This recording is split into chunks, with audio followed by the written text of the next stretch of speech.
All right, this is like a regular interview, just regular. We're just talking. We're one on one. It's a casual conversation, so don't feel too like tense about it or anything. Okay. So all you have to do now is just state your name. I'm Neil Guda. All right, and what is your status here at BCU? I'm a current senior, graduating senior. And what is your major? I'm doing international social justice with human rights and nonprofit organization. Okay. All right, well, let's get right into it. So, Okay. what is your connection to the country of Sudan? Well, my dad is from Sudan, so I feel very connected. They are my people. And I always say I got my ethic values from Sudan, so I feel very connected. It's part of me. What, in a sense, are your ethic values? Is that to treat people equally. Sorry. Just make sure that you look directly at me. Don't look at the camera. Oh, okay. Yeah. I'm sorry, I didn't know what to look It's at. okay. It's okay. Just I'm gonna say the question over again. Okay. What is your connection to Sudan? My connection to Sudan is that my dad is from Sudan. I feel very connected to Sudan, being that some of the ethical values that I have currently is that to treat everyone equally, not to judge someone before hearing their side, and just to treat everyone the same. It doesn't matter what color or race they are, and that's something that Sudan has taught me. You've carried that over to America, am I correct? Yes, sir. When were you actually brought over to America? Were you born here? I was actually born in the United States, and I made the choice to go back to Sudan when I was in elementary school for 2 years to learn about my culture and to learn the language very well. Do you feel like you gave yourself a fair shot learning both America and Sudan in a sense? Yes, because I wouldn't be the person that I am today, and I wouldn't be doing what I'm doing right now if I didn't give both countries fair chance, because both countries have the good and the bad. And I wanted to take the good from the U.S. back to Sudan. I wanted to bring the good from Sudan back to the United States. Okay. Can you describe a little that's going on with Sudan right now as far as the government and how that's affecting the people over there? Well, for the past 24 days, there has been a revolution. The revolution started when the president, Omar al-Bashir, went out to the people and told them that gas is going to be double the price. So gas is going to be 21 pounds, 21 guinea in the Sudanese money. The dollar used to be only 3 guinea, but it also has risen to 8 guinea. Obviously, to us who live in the United States, that's a very good thing, but to people in Sudan, things are getting expensive. So a pound of tomato is now 25 guinea, when it used to be 10. So that's what led the people to go out because of the rise of prices. What exactly is, in comparison to United States, what is 1 guinea to a U.S. dollar? What is that? 1 guinea to a U.S. dollar, it's about $1.50. Okay, so it's basically they're charging half cent more. Yes. So in comparison, can you describe with that comparison relating to like the tomato prices? Yeah. Well, a tomato price out here sometimes when it's sale is 99 cents, but the tomato price over there at the moment is $25 at the moment right now. So who will be able to afford tomatoes? Keeping in mind that he decided to lower the government personnel, how much they'll be able to get paid. Before, a lot of the government personnel got paid from $50 to $75 a month. But now keep in mind how much the tomato costs. So the rise to a lot of people that went out, the reason why they went out, they said, we're going to be dead either way. Either we're going to be dead alive because we can't feed our children, or we go and fight for our rights, and some of us dies, but at least our kids will be able to have a better future. And that's why the people that are targeted since this have started 24 days ago are the young students from 16 years old to 25, because a grown person has now went out, because none of them are suffering as much as the current generation.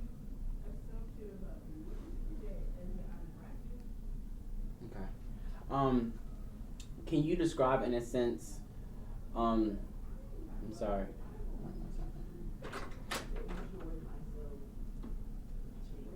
You can hear? Okay. All right, so Are we not recording? we are recording, it's fine. I just want to make sure that I can really fully hear your voice. Okay.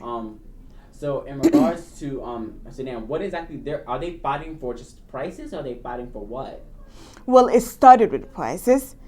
They actually have a lot of demands. The current president has been there since 1989. And we do have elections every 4 years. But if someone would like to get up and run against him, they'll either be killed or they'll either be bribed and give him money so they could step down. So we have had the same president for the past 24 years. So now what change is happening? People realize because he was supposed to go down this year, but he didn't choose to because now more money is coming to Sudan. All the money that he's taking. So that's one of the issues. That's why people got out. It started with the prices going high, but then they realized just the simple freedom. They don't even have a simple freedom. It doesn't matter what you graduate from college with. If your dad is part of the government or your dad is rich, you're guaranteed a job. But then if your dad is not, even if you graduate with all A's, you can't get a job. So is that a sense the culture's issue, or is that the culture's problem? The cultural problem is that every Sudanese has to go either law school, medical school, or engineering. But the job issue is not a cultural problem. It's the president, it's the government that's holding it right now. They're only thinking about themselves, no one else. And that's the issue that's happening. That's why the students that got out of these schools, got out of these colleges, the reason why they started the revolution is because they were fed up. There is no point now. What is the point of them? Because a lot of them graduate and then go and work as a taxi to make $15 to $25 a month. So a lot of these people who are actually revolting are young.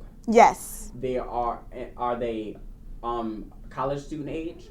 College student age and recent graduate and high school students. And are they fighting on behalf of their families or the entire country? They're fighting on behalf of the entire country, but the side which is Umdurman, which is where the revolution is happening. And the capital is Khartoum, but there's no revolution happening there because that's where a lot of the rich people live. So over there, they're okay with the prices because it's something that they can afford. But it's Umdurman, that's who they're fighting for. It's because we just recently had a flood in August, and a lot of these people lost their houses. So now, while they're trying to rebuild their houses, they also have to keep in mind how they're going to feed their children. A lot of these students had to leave college to go get a job so they can help, their sick dad or their sick mom take care of their family. So that's why they were fed up and they just wanted to go out. What are they like? What is the fighting like? Are they fighting against the government? Like, is it physical fighting? Well, the thing is, it's not physical fighting. They're just going out saying some of the demands that they have, which is to bring the president down, to lower the prices, for the UN to interfere, for the US to interfere, for them to be out in the media, because they're not out in the media at all right now. So that's what they're going out. But because the government in Sudan is military, so they're bombing these people as they're going out. So it's a safe protest. That's how they left. That was their intention, but that's not how it ended happening. That's why within 2 days, there were over 150 people that were dead. It's because they were just throwing gas at them, or also just bombing them or shooting them. So it started with something and that's why most Sudanese started going out and they got frustrated. And Sudanese that live outside of Sudan is because it started as something peaceful. All they want is they just want their simple rights. They're not asking for anything more. They just want the right to be able to vote, for them to voice their opinion, for their children to have a better future. And for them going out and wanting that, what ended up happening is that they get shots at them. Some of them, as they shoot them, they always go for the heart and the head, because that's where someone would lose their life. If we looked at all the deaths that have happened, that's what had caused it. And then they will drive over them, over the car. All right, can you describe one more time where they shoot them at? They shoot them at the heart and then at the head. And because that someone is just going to fall and die. And that's where all the shooting, all the pictures that are going right now on Facebook, because the only place that you can read about this is Facebook, unless you have a Sudanese friend. You have a Sudanese friend or a Sudanese classmate, then you'll be able to hear about this. But if you don't, you won't find it in CNN, Al Jazeera, BBC, nowhere. And that's the issue. So what was your part in actually making sure that the students on VCU's campus actually heard about this? Well, I wanted to be the voice of the people of Sudan. I was willing to do anything to be the voice. For me to be the voice is I wanted to get a rally together and that rally just to show the demands. I had, a couple of posters that show some of the people that have died and showed how their head was blown off or, their heart and things of that nature. But then also I wanted the media to know that there's other students who care. There are people who care, but they just don't know about it. So I wanted to give them that option to know about it. Then they make the decision. And, thankfully, actually, after the rally, I've been getting a lot of, emails and a lot of newspapers that want to write about this, and also students that would like to participate in another rally and learn more about Sudan, which we will be having 2 information sessions next week for people to learn about what's happening in Sudan and the history of Sudan, because there's a history before this started. What dates and what times are those information sessions? Well, we have Monday, and Monday is going to be from 10 to 12, and it's going to be in the library. It's going to be 240C. And then we also have Friday, and Friday is going to be at the Commons, at the prayer room downstairs, next to the foam room, and that's going to be from 2 to 5. So that's going to be Monday, October 28th, Yes. and Friday, November 1st? Yes, sir. Okay, so you are really passionate about this. When you were actually protesting, what was the feeling that you were having inside? It was, if this is hard to me, or if it was difficult, I just kept on seeing. Sadly, due to this protest, I've lost a couple of cousins. So the only thing that I could see is me promising my aunts that I'm going to make sure that I'm going to get their children's, right? And then not to worry about it. So that's what I kept on seeing, is my cousins, as, they were dying for a better tomorrow. Because I do want to actually move to Sudan and live there. So I need to make it, better. And for me to make it better, not only think about myself, but actually think of the ethic values that Sudan used to have before that I learned when I was younger, and that is to care about everyone else. I might not be affected right now because I'm sitting here, but at the end of the day, these are my people. And if their voice cannot be heard from there, I'm going to make sure that I'm their voice and that their voice is heard. And I'm willing to do anything and go anywhere to make sure that their voice is being heard. Why would you want to go back to a country that you know that is in such disarray? Because if it wasn't for that country, I wouldn't have the ethic values I have today. As I said earlier, if it wasn't for that country, I wouldn't be passionate about right now about change. Change in general, not only change in Sudan, but I want to change the world. But I want to start with the country that gave me those ethic values, with the country that gave me that sense. And I do want to, since women cannot be presidents there, I want to be the first woman president, be able to change the country and inspire girls that they can be anything that they want to be, and motivate the Sudanese that we can have a better tomorrow. And I can't just say that, but I need to move actually, and not wait till I graduate next year and move to Sudan, but I need to start moving here and have a movement here to show them, because actions do speak louder than words. All right.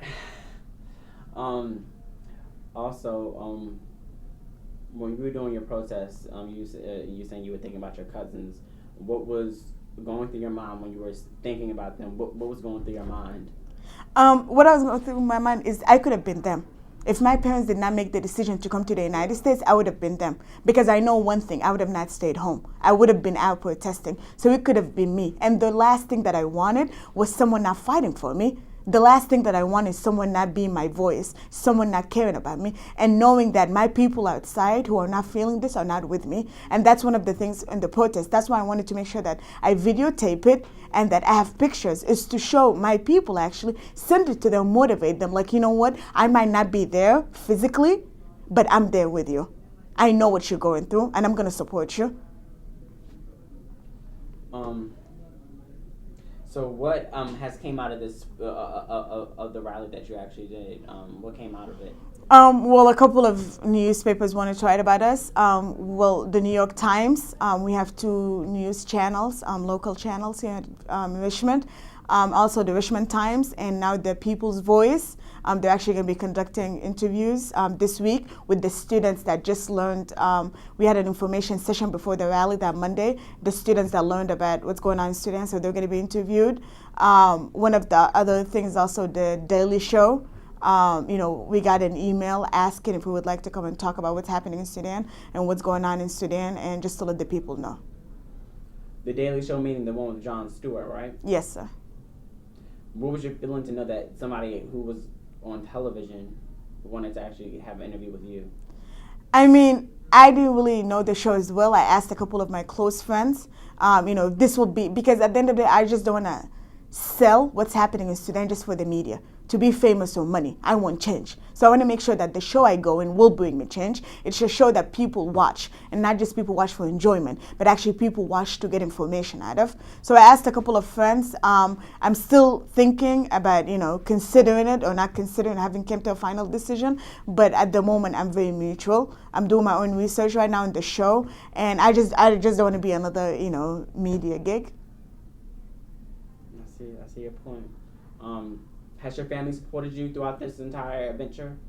As sad as it is, no. No one from my family supports me. My parents, no cousins that I have in here. And it's because they feel like, why am I doing this? It's a, hopeless case, and I don't understand what's happening in Sudan. I'm only a girl because, once again, when I went out in the protest, I wanted to prove something. If you're passionate about something, make sure that you get change, not just sit there. And because girls in Sudan are looked at as weak and that they can't get anything done, and that the man, is above them, I wanted to prove something like, no one might be supporting me, but as long as I have God, as long as I know I'm doing the right thing, as long as I know I'm not hurting anyone, as long as I know I'm giving something to Sudan, that's all I need. I don't need anyone else on my side, and obviously we can tell. All right, and are there any last words that you would like to talk about Sudan? Just speaking on it, summarizing and briefing it up. Yes, there are some last words I would like to say about Sudan. Is that I just hope that if each person could actually go and, Google what's happening in Sudan, learn what's happening in Sudan, because what's happening in Sudan has been happening in a lot of countries, and who knows, it could happen to us over here. And the last thing that we want is no one helping us. No one, just a simple prayer, as people pray. If every Sunday, if people could just take, a minute or two from their 24 hours that God has given them daily, and just remember those who are fighting, and those who are fighting for simple freedoms. And I also want people, especially us here in the United States, to realize that, the value that we have, and to realize some of the blessings that we have.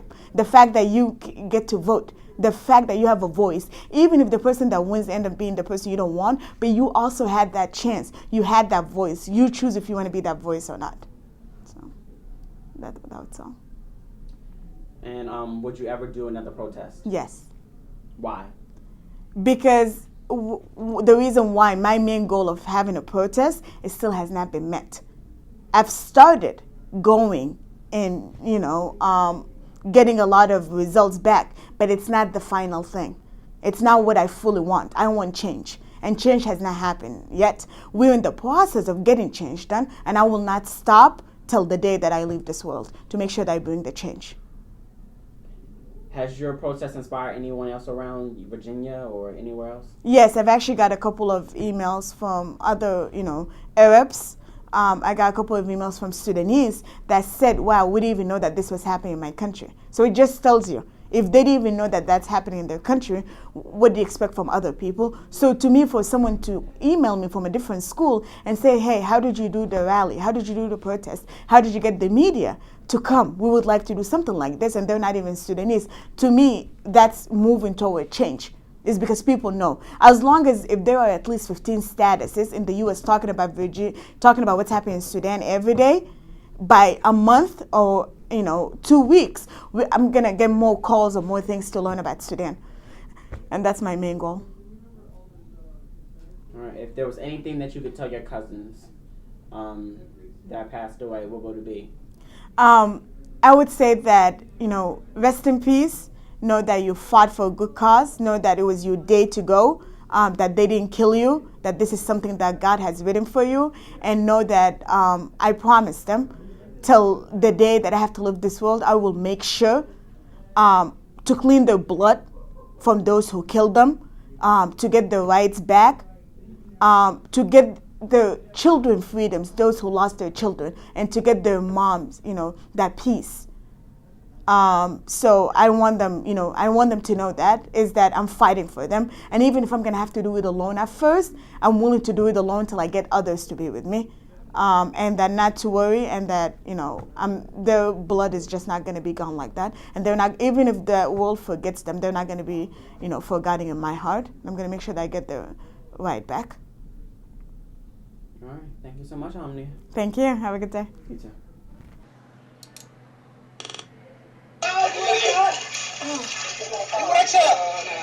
Oh my God.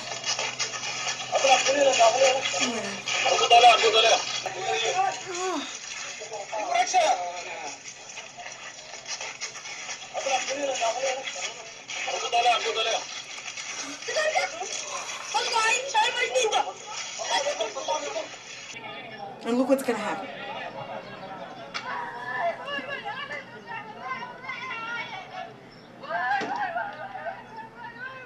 You know when you use that to hit animals with that.